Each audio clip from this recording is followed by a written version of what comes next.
BTS is ready to perform live. Is Nick Cannon not over Mariah? And you might be able to buy a piece of Snoop Dogg. All that plus chart updates and the latest on Coachella. Hey, I'm Chelsea Briggs here with all your biggest music news stories for Wednesday, February 16th. And joining me is Director of Billboard Dance, Katie Bain. Hi, Chelsea.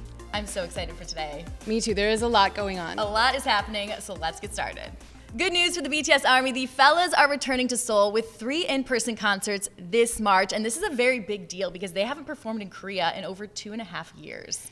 Yes, and they are coming back in, of course, a big way, Yep, a very BTS always. way. They're performing 3 shows at Seoul's Olympic Stadium on March 10th, 12th, and 13th, and that venue holds 70,000 people, and I'm sure they will not have a problem selling it out. Easy peasy for them. Yeah, the March 10th and 13th dates are going to be streamed live online, and then the March 12th show is going to be streamed globally in theaters worldwide. So I love that because I feel like that's like so them. They're always thinking about their fans, and they don't want anyone to be left out. Absolutely. So even if you can't make it to Seoul, you can have fun at these shows. Totally. I actually went to the LA show when it was at SoFi Stadium, and it was just, they're just such great performers. It was incredible to see how big of a production it really was. They attracted 214,000 fans Wild. in total over 4 nights. And those shows, actually, the 4-night run set the Billboard box score record for California with $33.3 million in revenue. I mean, the BTS Army, they show up strong. It is real.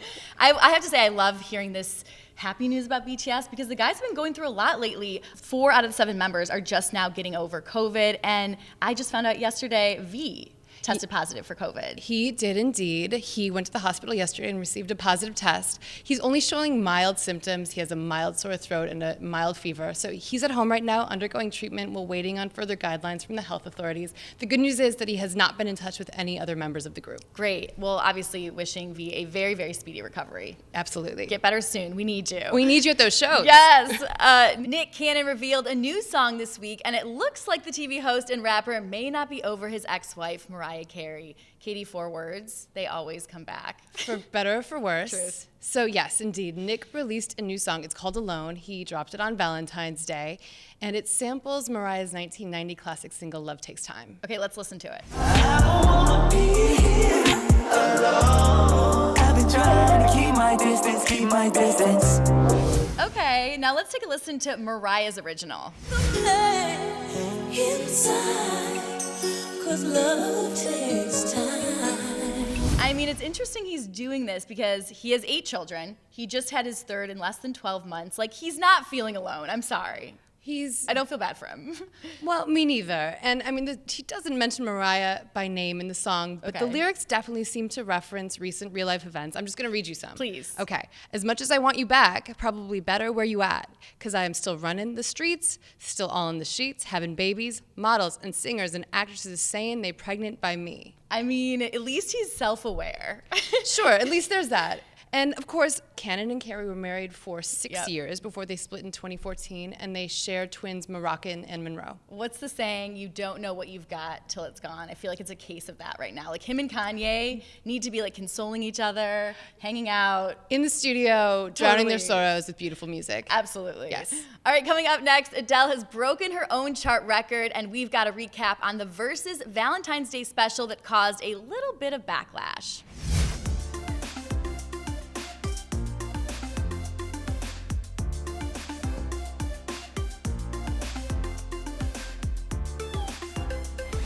Adele's Easy On Me spends a 12th week atop Billboard's all-genre radio songs chart on the tally dated February 19th, a real chart queen. She's, in fact, such a powerful queen that she has beat her own record. I mean... Yes, with Easy On Me surpassing the record held by Hello, which had 11 weeks for her new career best. She can do anything. She really can. And she's joining a couple other artists who've only accomplished the same thing, right? That's right. It's a very esteemed group. There's only 2 other acts in it. It's Mariah Carey, who has 3, Boyz II Men, who has 4, and then one of Mariah's is her collaboration with Boyz II Men, one sweet day. Wow. I Yeah. mean, Adele, she's just on fire. She never ceases to amaze me with her accomplishments. No, I mean, she can do it all. She's doing it all. I was looking at, the top 3 longest leading radio song #1s. Number 3 is Girls Like You, Maroon 5, featuring Cardi B, and that was for 16 weeks. Then at number 2, Iris Goo Goo Dolls, 18 weeks. And number 1, Blinding Lights, The Weeknd, 26 weeks. 26 weeks, which does not surprise me with that song. But dare I say, I could see Adele potentially beating it. I think if anyone can beat The Weeknd, it's Adele. Absolutely. Yes. For sure. All right, the much anticipated Verzuz Valentine's Day special went down this week. Here's Jordan Rolling with the recap. Despite the initial drama about where it'd be available to watch, Triller, or free on IG, Tuesday night's Verzuz battle between Anthony Hamilton and Music's Soul Child took fans down a soulful R&B memory lane. Backed by Jermaine Dupri as his DJ, Anthony kicked things off with his 2003 classic, Mama Knew Love. Meanwhile, Soul Child opened his set with the 2002 bop, Break You Off. Next, Soul Child brought Robert Glasper to the stage for their 2012 groover, Ah Yeah, followed by an amazing performance of Over with Lucky Day. But Hamilton also had special guests up his sleeve. He was joined by Nappy Roots frontman Big V for their 2002 hit collab, Po Folks, Leela James to deliver Complicated, plus Kevin Ross, Raheem Devon, and Eric Robertson to sing the latter's recent single, Lessons. The Verzuz Valentine's Day special came to a friendly end as Soul Child, Hamilton, and friends delivered Soul Child's Hot 100 Top 40 hit, Buddy, with a West Coast twist. I mean, what a perfect Valentine's Day throwback. Absolutely, and that show was jam-packed with guests. They always are, I feel like, too. It's incredible. All right, coming up next, Snoop Dogg is kind of up for sale. And we've got great news for Coachella festival goers.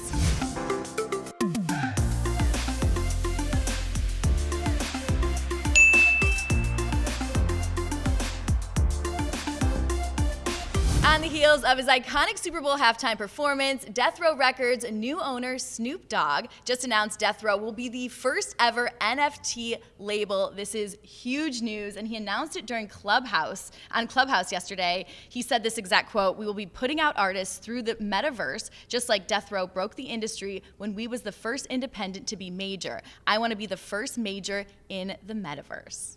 Right. So like you said, a very big deal, a very modern situation, the first major record company to operate in the metaverse.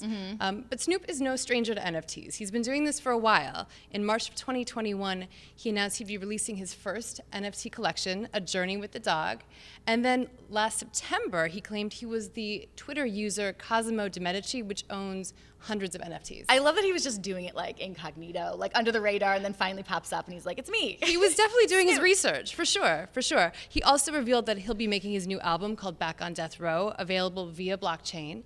So the album can be purchased in the form of Stashbox NFTs. There are 17 songs available, and each song is $5,000. Better be a good song for $5,000. That's wild. For people that don't really understand NFTs and the blockchain, how would you describe what this is doing for the music industry? It's a very big deal. I am writing a story about this right now, and I talked to an artist who said it's basically like when the internet came online. It's going to have that big of an effect on the industry and the world. Totally. And I mean, just another way for musicians and songwriters to make money. And I thought of songwriters first because it's such a big conversation right now about them getting paid pennies from Spotify and all the streaming networks. And so now for them to be able to make money in a different way. Absolutely. They're going to actually be able to work directly with their fans instead of going through the various platforms and labels. And so if you are a songwriter that has even just 100 fans, but they love you, they're going to send you money directly, and that's going to change the game for a lot of artists working in music. It's such a cool time to be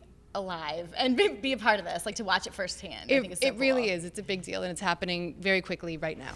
Is the COVID pandemic finally over? Coachella and Stagecoach music festivals will not require proof of vaccination or negative COVID-19 tests for attendees, nor will they require masks for their April events. This is obviously massive news for festival goers. It's a really big deal. So Stagecoach posted on social media on Tuesday that the country festival has updated its attendance guidelines to reflect local policies.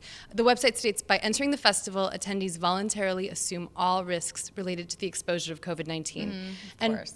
They have to say, yeah. They have to say that, but this could change. Both events did clarify that given state and local mandates and promoter and artist policies by April, this stuff could shift again. Totally. Well, it's funny because of the dust in the desert, most people do wear masks anyways. Like pre-COVID, I feel like I was always trying to match my mask with my Coachella outfit because that's just what you do. Totally. But I think it's nice just knowing that they're lifting it. It's not going to be so strict, and it feels like it's a move in the right direction towards live music. Absolutely. Festivals. Absolutely. It's especially for such big events. Totally. And Coachella is creeping up on us very, very soon, which I'm so excited about. It's like one of my favorites. It will be held the weekends of April 15th through the 17th and April 22nd through the 24th. Headliners are Billie Eilish, Harry Styles, my favorite, and Kanye West. Right, and then Stagecoach, of course, follows that last weekend of Coachella with the headliners Thomas Rhett, Carrie Underwood, and Luke Combs. And you are a Coachella, you go to Coachella every year. It's like your go-to. It is my go-to, but I've got a little bit of country in me too. Okay. So, yeah, I will probably be at Stagecoach as well. I don't know if you know this, but my nickname is Coachella. So